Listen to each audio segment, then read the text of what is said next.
Hello, hello, as Tracy would say. Welcome to my channel. This is Kimberly with Gentle Breeze, and I'm really happy to be here today and to have you stop by to see the final flip through of the Creep on June 24 journal that I made. Excuse me. I had the best time. It was the best June in years and years. Just a blast.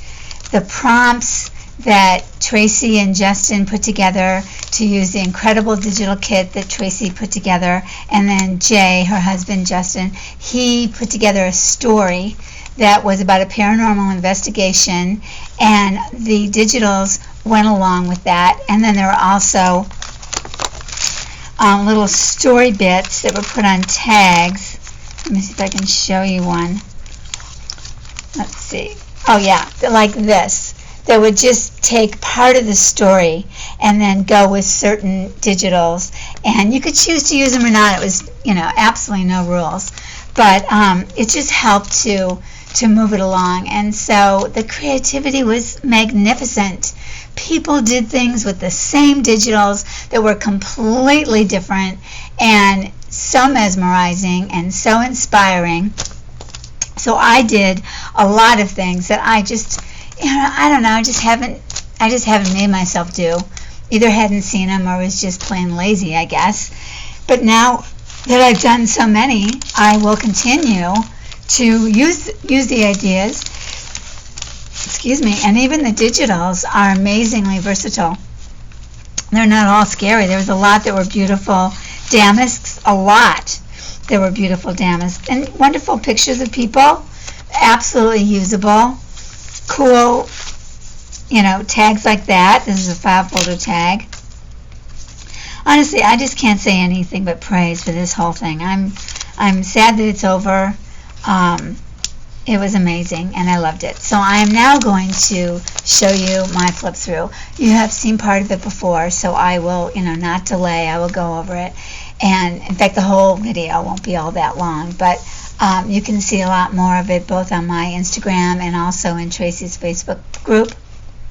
It's called Foxy Crafters, and I wrote the story there and had my pictures there, pretty much. Some of the stuff I've added since, but not too much. And then I made this really cool ephemera holder. That's Crafty Hall. And that, to me, was the spookiest digital. She's got quite the face on her. Look at her. She's scowling. And I made this background with corrugated material that I ripped and shredded with a nice, box knife or whatever. And then I painted black on the inside and gray on the outside. It's because the box was short and ended here, and I wanted it to be taller to fit this entire picture of this girl in. And then I put pieces, tags, these were all tags, and fit them into the box. These are the hallways, and this really reflected my day 19, which you can see the video here on my channel. And then the back was this other girl, and then the bottom was another digital. So this is just the caliber of the digitals that were in this kit. Really, really good. It's not Halloween. It doesn't have a lot of the Halloween macabre or that kind of thing. It's really creepy. That's the point of it. So this kind of an ephemera box was great for tags and some of the larger ephemera. And then this was a box that I had made. This paper wasn't part of the kit, but I did use a template from one of Tracy's kits from Matchboxes, I think. Or maybe I cut one of mine down and copied it. Nah, that might be. But she does have a lot of Matchbox boxes. In fact, last year's Creep on June was Matchboxes. And then a lot of the little ephemera fit inside this box. So it keeps everything handy, and it will indeed work for the upcoming October and Halloween festivals. So I'm keeping this together along with all my leftovers from the kit that's called The Curious Case of Crafty Hall, which is on her Etsy store, Love Junk Journals. All right. let me just say, I covered a gum box. You know when you get the gum at the store by the register? That's what this is. I just cut paper that fit the gum box. It's a really perfect size for tags. Okay, so now we're on to the journal. So I gel printed a piece of regular, this is just regular 32-pound paper. Maybe not, this might even be 24-pound. And it's a real crow feather that I glued on. And I jelly printed this French digital, never expecting to use it for this, of course, and never expected it. And then, lo and behold, it just looks so perfect. So, whereas a lot of people used a file folder for a tall or an oblong shaped case file, I just pulled this out and I put in a bunch of newsprint papers. Not that many. And as I went along, I started to realize how much I was enjoying working in this format. And so I ended up using it for my entire stash. A lot of people used boxes. A lot of people used regular size journals. And I put my own gel prints in. I made copies of my own gel prints, which I just started gel printing, so it was really fun to be able to use them. So like this gray, sort of blue-gray, and then this brown that looked like leather. I thought it went well with that. And this looks like x-rays. I love that. So I just, in this case, I just put one piece of paper over, but in some of these other cases, because it was so thin, I either glued it together or I think this was part of the original. Yeah, this looked like ghost to me. So I loved that. Didn't want to cover it too much. So this one I glued a gel print on this side and on this side.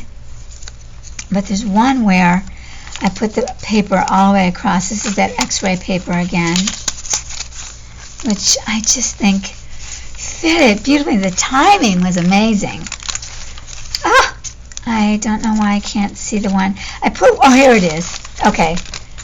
I don't know if this is a gel print or something from the Graphics Fairy. I think it might be Graphics Fairy. So I just glued the paper across and over here. So then I formed a crease with my, with a tool.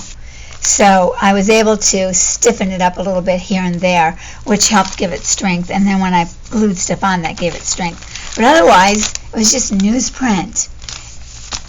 Kind of amazing that it became what it did, but thrilled with the outcome. It's a 3-hole pamphlet stitch, and I did stitch with the machine around the edges. I don't know if you can see that very well, to give it some strength. But so you really can do a lot with a little, as long as you kind of pay attention as you go along as to stiffening it.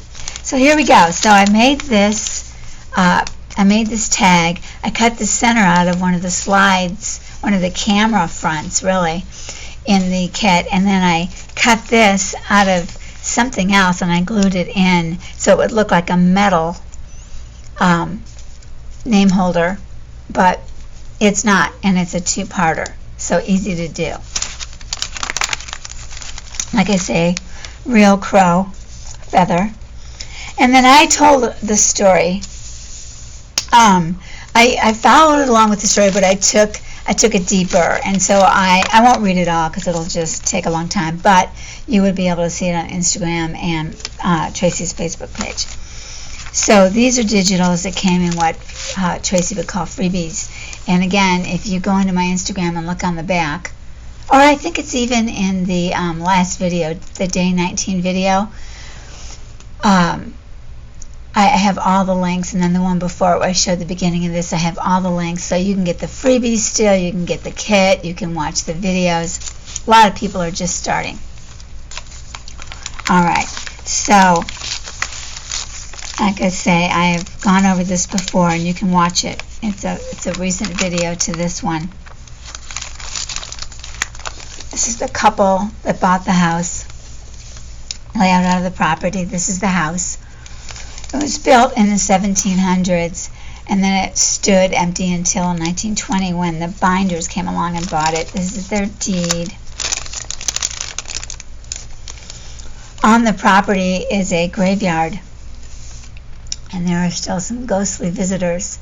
This is a reverend who was the reverend for the church on the property in the 1600s. So the story starts in the 1600s. And these were the investigators, Carl and Dorothy, who were called in eventually to do the paranormal investigation. And this is Ernest, who is the head of the investigation. So my notes throughout this journal are spoken as if, not always, sometimes it was third person, but often Ernest was doing the talking. So I got into Ernest's head and wrote down some of the stuff he was thinking. So it was off storyline because it was his thoughts, but it was still in line. I didn't go too far adrift. And so these are just fun letters. The letter that the binders wrote to Ernest to have him come help. The envelopes, this is all stuff you could use over and over. Another wonderful picture of the house. Oh, I didn't back that. This is another lens from the camera, slide, whatever. They're part of the kit, and you could just use them for a million things. Put my own tape on here that I made with the alcohol inks from Tim Holtz. This is Ernest. He loves photography. These are the pictures he was taking around the acreage. Oops. Okay. It's a big, big property. Lots of pockets. Okay. Broken window. Place to write. Looks like piles of paper. That's a big part of this kit. Just cool pictures that could easily be used in other sorts of things. I love the statuary in this kit. It's just super cool, and it'll work really well for Halloween too. And this is Ernest looking up at a higher level. Cemetery. Ernest was investigating the different people that had lived on the property. I got this out of a Santa Barbara Historical Society magazine. I just thought it was such a cool piece. Obviously a headstone. And these are people that had lived on the property. Look at that picture. I mean, you could use that in a Christmas journal. And that is so cool. And this is from an old diary that I have. This is a bag that I made and covered with paints and stuff like that, thinking I would use it in here somehow, some way.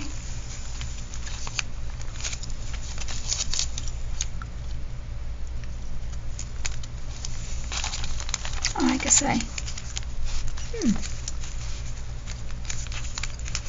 Okay. And that's somebody walking towards the entrance or the leaving. It's just ominous. There's an ominous, creepy quality, and that's what it was all about. And then this shows you a church. And the site before it was settled. This is the doctor and his wife that actually built Crafty Hall. He was getting ready to retire, and unfortunately he was killed fixing up one of their back houses on the property. Very sad, because they hadn't lived there too long. He had just retired, and it was really their dream home. They had built their dream home. This is one of the original shacks on the property. Can you see the ghost back there? Right there. And then this would be the doctor walking out of the building. And then this is another crow feather. Can you see how green it is? Isn't that pretty? There's all kinds of wax seals and different things that are also in the kit. And this clock, and it's just so fun. Oh my God, it was so much fun. And then this was an idea that Tracy shared. I don't know if you can see the scratching on the acetate that I used, but there was a reported convict who lived on the land. He hid out on the land, and he lost a finger committing his crime. So it was just a fun thing to build up this picture of Crafty Hall. I glued the key into his palm, but there was no Crafty Hall when he was there, probably. So it was just fun. And yeah, it's just a tag, just a fun thing. They have beautiful frames in the kit. Oh, just amazing frames. And unsolved, it still hasn't been solved. And now they're moving in. They've signed the deed. This was one of the 2 makes that I made for my day 19. That's Rose under there. And there were pebbles that were thrown next to Rose, who was standing nearby. And when she looked over, she saw this dark figure. And I took this picture that was in the kit and decided that he looked like the kind of guy that might have been the one to drop pebbles. So that was my prompt, that Rose had heard those pebbles drop. And I had this coin envelope. And let me just get this back in there so it's not too bent. Oops. You know what? I'll do it later. It's too much trouble. Okay, I wanted to show you the back. So then I made the back another decorated piece, and I felt like there was more pebbles down here. It could be broken dishes. And this old wing chair, and all these pictures, they came in the kit too. And, you know, people who lived there might have had a lot of pictures on the wall. And all this bug trail going around it, that ugly bug trail. I thought it looked creepy and spooky. So, and this is the deed that they signed, and I put a wax seal that I made on the bottom. And this is the binders, and I wrote a little story in here. And then this is the key that they received, and this is her cousin Alice, who was very helpful. You see the mica, the faux mica I made with acetate? Very scratchy, and this was done with tape. This is acetate, supposedly looking like mica, and this is all tape and broken. They're all broken up. So fun, just fun. Lots of room for writing. And then this section opens up, and this is a tag. It says, "Eyes fixed unwaveringly upon them." Just an eerie girl.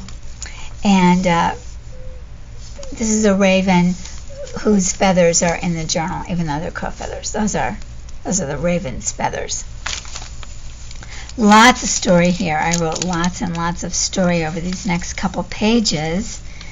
So I will show you the other interactive part here.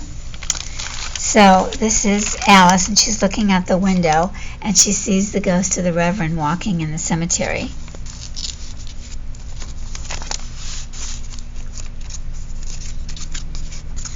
And next thing you know, she sees a boy, the ghost of a boy, looking in the window as she looks out. And then, if there's nothing in there, it just looks like a regular cemetery. Cool, huh? Isn't that fun? Just so fun. And these are some of the signs, some of the story bits. And then we are moving into lots of furniture in this kit, lots of chairs and beds and dressers and desks, because they go along with the story. And then there's pictures of the rooms, because Alice actually moves in to help Rose Binder decorate this incredible house. They have to renovate it because it was built so long ago and has been empty. So these are some of the rooms that they're thinking, are pretty good. And so I just made little bits and pieces to put them together to build up the idea that they're renovating and enjoying it. Alice sees a figure. There's a figure right there. And then there's 2 more figures right there in that room. Just love that desk with the spindle legs. I love these, the decorating and everything. I'd love to do more with those in another journal. And then here we have dead flowers in a vase that came from the cemetery. and a bat. Lots of bats in this kit. And I did a lot of splashing around this one as well. A lot of... I tried an idea that I saw. I took one of those, those pencils that are, what are they called? They call them Woodies, Stablio, and I got it wet, and I went like that to make these dots, but some of them came out dashes, so go figure. So more of the story, and then this is Ernest, if you were to read this. They've been called in, so they're actually now in, and they're getting everything together. So he's packing up his equipment for the paranormal investigation. All of these little goodies, all of them are in the kit. Is that not fun? And then I had some 3D paper that looks like alligator skin, like a briefcase would be, especially back then in the early 1900s. So super fun, super fun. Loved making that. And then we come over to a tag. And this is Alice. Oh gosh, I keep putting you outside of the range. I'm so sorry. Yeah, and what is that? I don't know. I don't know if it's supposed to be an owl or another kind of bird, or I don't know what that's supposed to be. Could be a piece of wood, like an end. Oh, it looks like it might be a piece of wood. This is not from the kit, but I've saved it for a long time. It was from that series of books about the peculiar children. That's where it came from. And I just was saving it for the right place, and this was it. And then that's Ernest's camera, and then we've got this picture.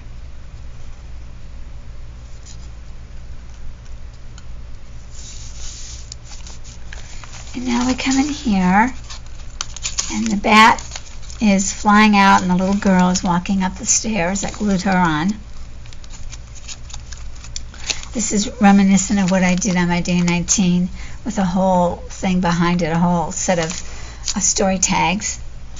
And I stuck a coin envelope in here. Candles, if that gives you any clue. Okay. So there's matches for the candles.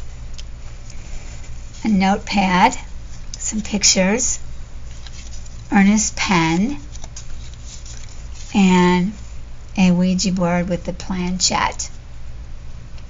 So guess who's going to a seance? Yes, indeed, that's what the team has decided is necessary in order to find out what's going on so they can help this couple rid their house of noises and poltergeist activity. That's really what's going on. The word poltergeist wasn't used, but I'm really into the paranormal, and that's what it is. That's what they're describing. So lots of the tags and lots of the prompts were about the different poltergeist activity. So this is that beautiful fireplace that's part of the kit that I just wanted to use, and this wonderful old clock. It's just carved beautifully, and candles. So I just took some wording out of the Tim Holtz Halloween words from a few years back. And she was from something else too, not sure what. But I just liked it all. So the words I picked were, Elmira is a curious woman. She felt dimly that the end was not yet. Little ominous statement. Totally gratuitous page. All right, now we're moving into almost the end. So Ernest brought this round table into the dining room for a seance, and the lights were turned off, the candles were flickering, and the room settled into an anxious hush.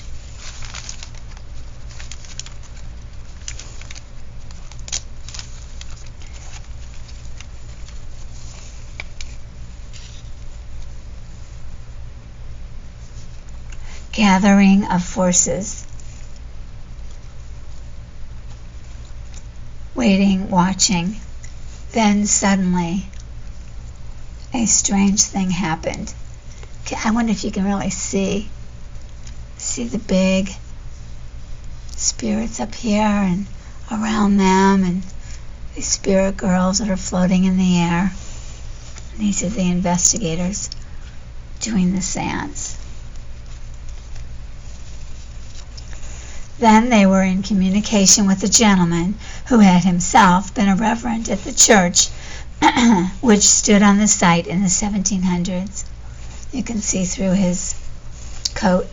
He's not really there. And here's another spirit who lives at Crafty Hall. She's smiling. She's not in any way scary or trying to keep you out. She's the one who walks by your side. The table of investigators was held in suspense. I copied them on photo paper so they have a shine. And then silence. They had the conversation with the Reverend.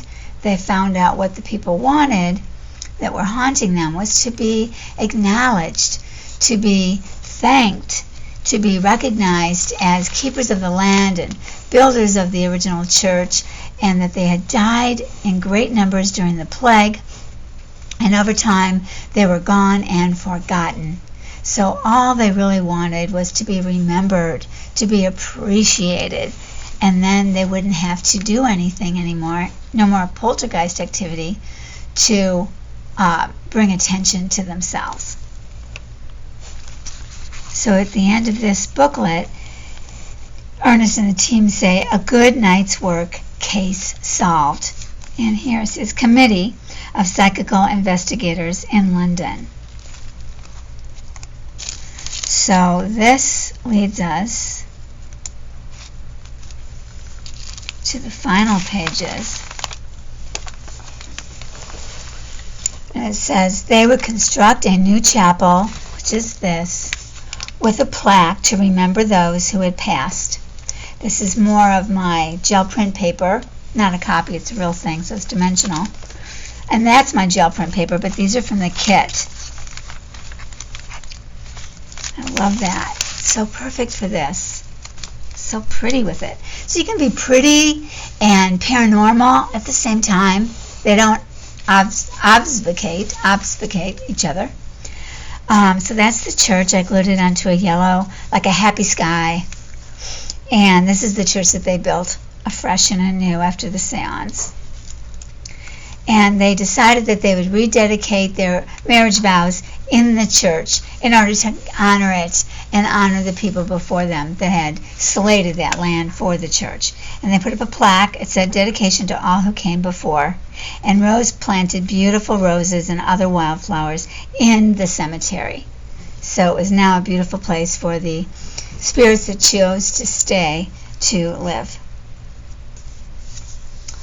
And on the back, there's roses that she planted in the cemetery. You can see the tombstones, butterflies that were in the kit. And then, not to be forgotten, are those spirits who did not decide to leave, who will live there because that's where they want to be, and yet they're not going to be causing any ruckus or havoc because they're now satisfied that they're appreciated. So on the last page, I go into detail about that. And then lastly, I made a framed picture. This is one of the frames. I put gold around it. I don't know if you can see that, but just the waxy gold. And I put acetate across the picture, which I didn't scratch. And it's really a pretty picture. It's such a beautiful Gothic. It's a Gothic style building. This kind of reminds me of Mark Twain's home in Massachusetts. I think is where he built it. It's a beautiful house. It's got a similar feel, sort of. And there we go. And that is the end of the curious case of Crafty Hall. thank you so much for joining me, for all your support on Facebook and Instagram, for your enthusiasm, for liking to hear the story that I was promoting, and for, partaking. And because I know that for a lot of you, I grew because of what you shared, and I am so appreciative. I really just had, gotten lazy, and this helps me become more involved in the interactive, to think more dimensional, and to find out how, because the people that were sharing videos were very helpful in showing how they did things. So it's been wonderful, and I hope that you will consider doing it if it's at all grabbing you. It's annual, so you can always do it again next June with us, but either way, I wish you well with your next project, and I hope to see you soon. I've got a few more videos in mind to get going, and we're going to work on a journal together. So take care, stay cool, and I will see you soon. Bye-bye, everyone.